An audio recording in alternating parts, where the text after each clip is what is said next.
My name is Pragati Gandhi. I'm an 11th grader at Clear Horizons Early College High School, and my field of study is baking.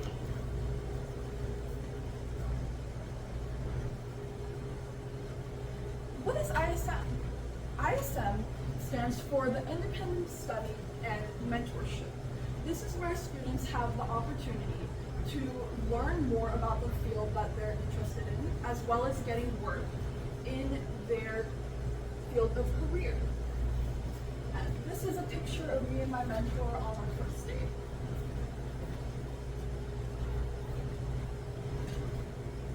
College and career goals. To start off, my college plan is to get a PhD in chemical engineering and with a minor in biology and business, so that I can have a starting career of working in multiple makeup manufacturing companies to ultimately become a makeup creator in my own business.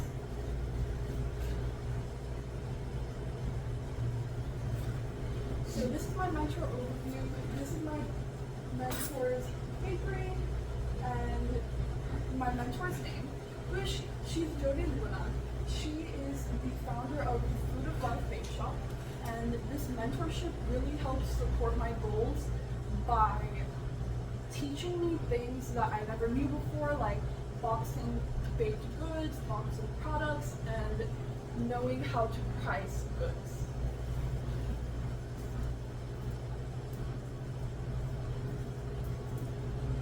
The reason I'm able to do so much, including learning about communication, is because my mentor graduated from the Art Institute of Houston, where she got her degree in baking.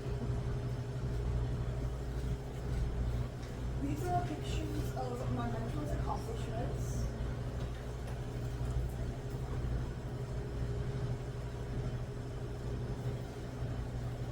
And because of my mentor, I was inspired on my final project. And for the first component of it, I did a scientific research analysis. I will say it is about 10 pages long, so I'm just gonna summarize it and feel free to pass it around and read it.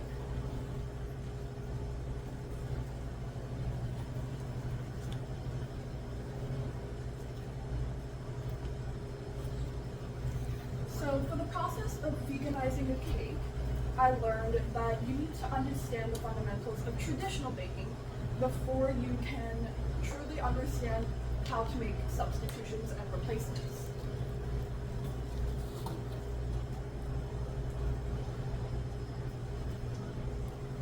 The first substitution I needed was for gluten and its complexities. So with gluten is so complex because of its structure being an obligotide. Because an obligotide is a multi-amino acid consisting product.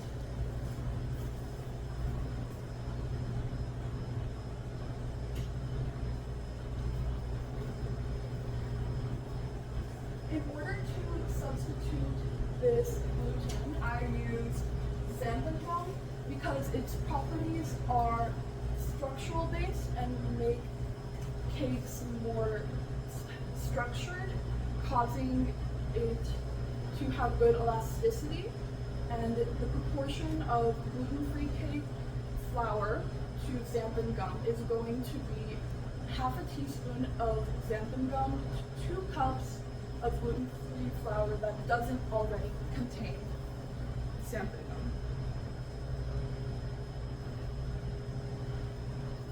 In science, one of the first things we learn is the abundance of the macromolecule protein. Eggs consist of a lot of that macromolecule, especially in the enzyme, which is otherwise known as the egg whites. This consists of 80%, sorry, not 80% protein, but it does consist of a lot of the protein glands and water. Because of this, whenever you whisk it or agitate it using heat or friction, it expands and creates air bubbles, causing cake and the eggs to overall expand because it adds air.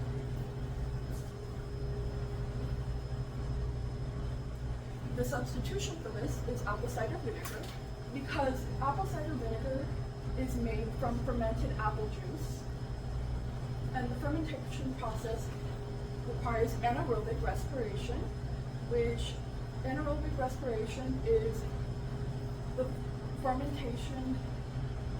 It uses no oxygen, but it uses carbon dioxide in order to gain ATP, in other words, energy. So, because of that, when apple cider is agitated, like eggs, it creates air bubbles by using the carbon dioxide.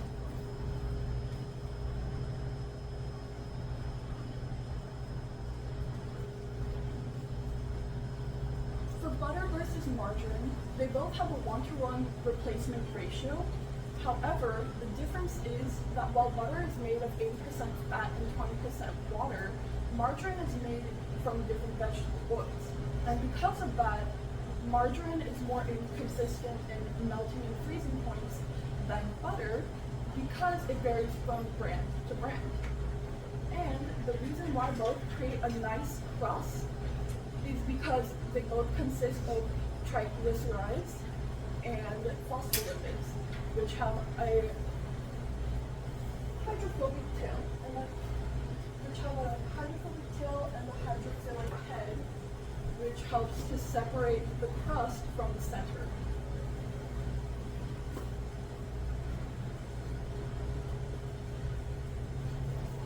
Okay, so why do I have molasses in my cake? To start off, I did not directly add molasses in my cake. I used brown sugar because I wanted to add extra richness and depth and moisture into my cake and caramel. And so in order to do this, I started thinking, okay, how can I do this? And I learned so much about molasses. To start off, it consists of hydrogen and oxygen, which are the elements that make up H2O water. Because of this, it adds nice moisture to the cake. And in order to get the richness and depth that I wanted, I looked at the pH, and the pH was from 4.8 to 5.5, meaning it's slightly acidic. And it's very similar to Dutch processed cocoa powder in that sense, because that's also slightly acidic, causing both to taste so deep compared to their traditional. The traditional of molasses is sugar. Molasses is derived from sugar, just as Dutch processed cocoa powder is made similarly to cocoa powder, but in a way that makes it richer.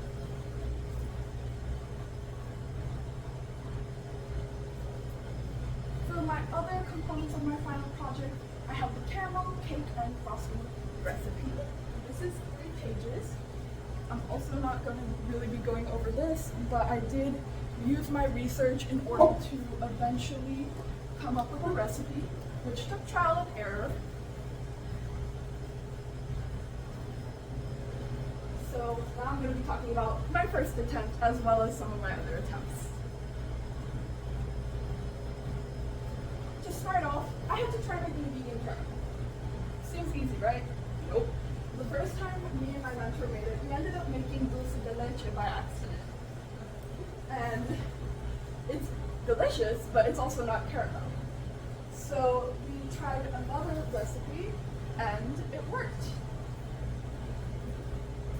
And I learned that you also need to be careful if you don't want to get burnt.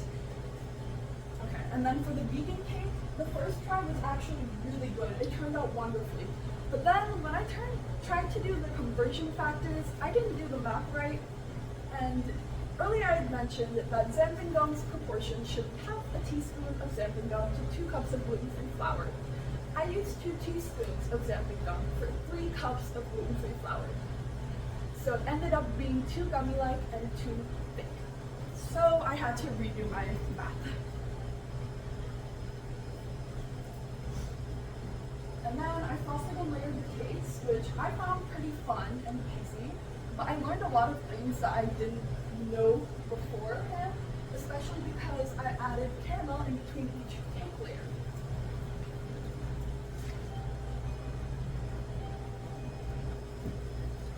Okay, and then for the recipe process, the final thing I did was decorating my first cake, which I think, personally, could have been a little bit better. So,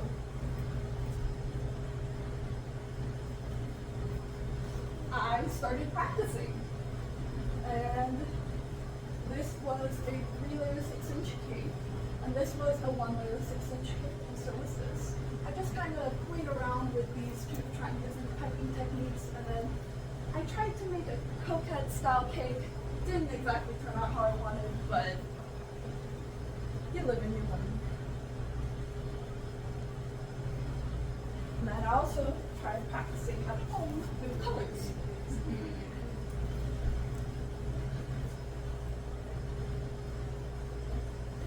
Okay, and now the full cake costing. So, after having a recipe, what I did is I found the wholesale price of my products that I would need, because my mentor buys it in large packs because she's a bakery owner. I'm not. So if I were to try and recreate this recipe at home, I would need to get the ingredients from a place like Kroger or H-E-B. And so because of that, I found the prices of it for wholesale price, and I also had to use a calculated pack size and have the unit, have the amount I needed for the whole recipe with the unit, and then I calculated the price. And then I needed to see what the percent yield was. And finally, the moment you've all been waiting for.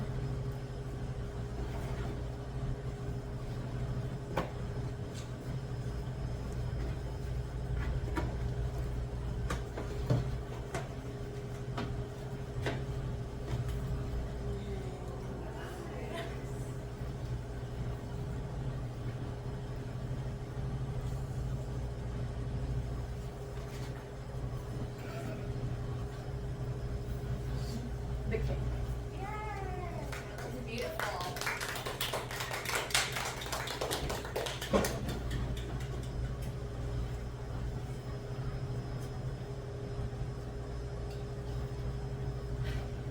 What am I proudest of since being on site?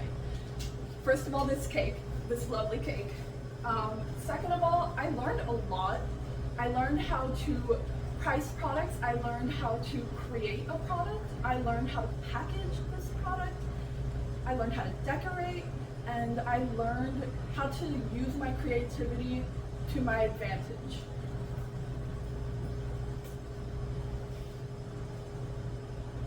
Some skills I learned include personal integrity and strong work ethic.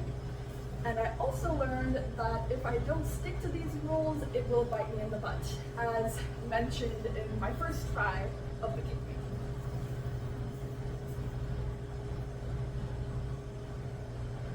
So why am I not becoming a baker if I love baking so much? Because as much as I love baking, it's not my truest passion. My truest passion is creating, and baking is a big part of that. But it's a big part of it because of the science factor and the math factor. Because my favorite thing in the world is chemistry.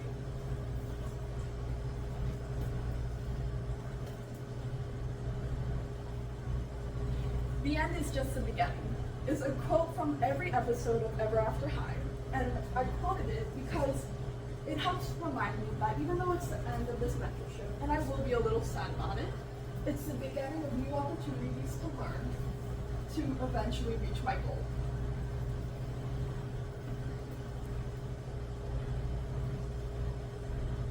Okay, I have a lot of thanks to give, so give me just a moment, because a lot of people have come to do this. To start off, I would like to thank Miss Anna, Miss Izell, and Ms. Lowry, all for being my evaluators.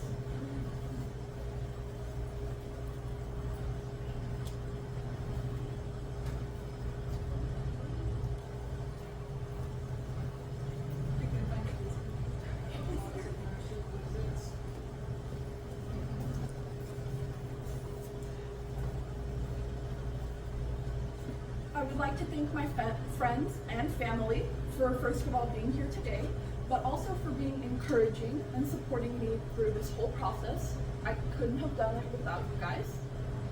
And then I would also like to thank my eldest cousin who actually helped me revise my scientific research. I did the research, I did the writing, but she helped me give it a good polish. And then I would like to thank my teacher, Miss Doyle, because without her, I wouldn't have known what to do. I wanted to do chemical engineering, but I didn't know what I could do as an alternative, and she recommended baking since I liked that. And lastly, but most definitely not least, I would like to thank my mentor, Miss Jody, because without her, none of this would be possible, and I certainly wouldn't have gotten this far.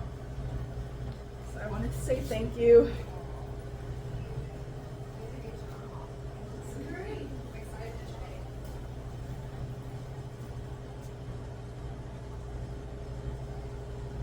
Okay, while I cut this cake, does anyone have any questions for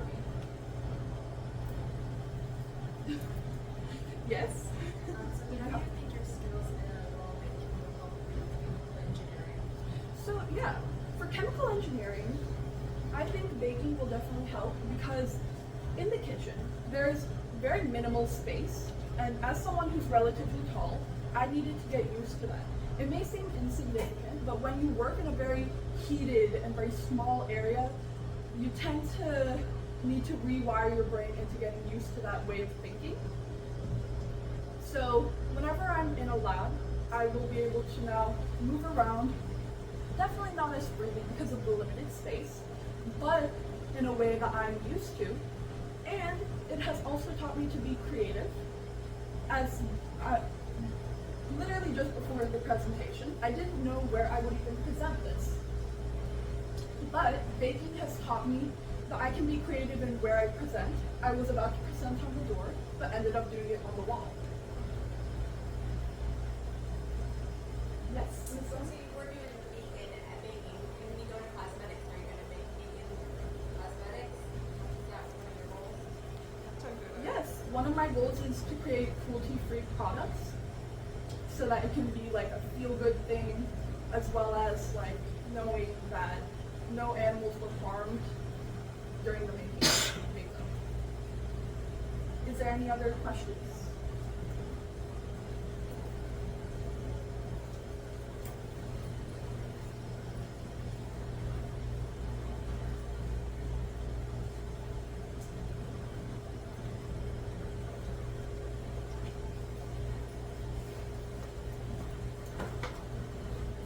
Well, if there are no other questions, this is my works cited, which is also on page 9 and 10 of my research analysis. And it's cake time, so I hope everybody enjoys. Thank you.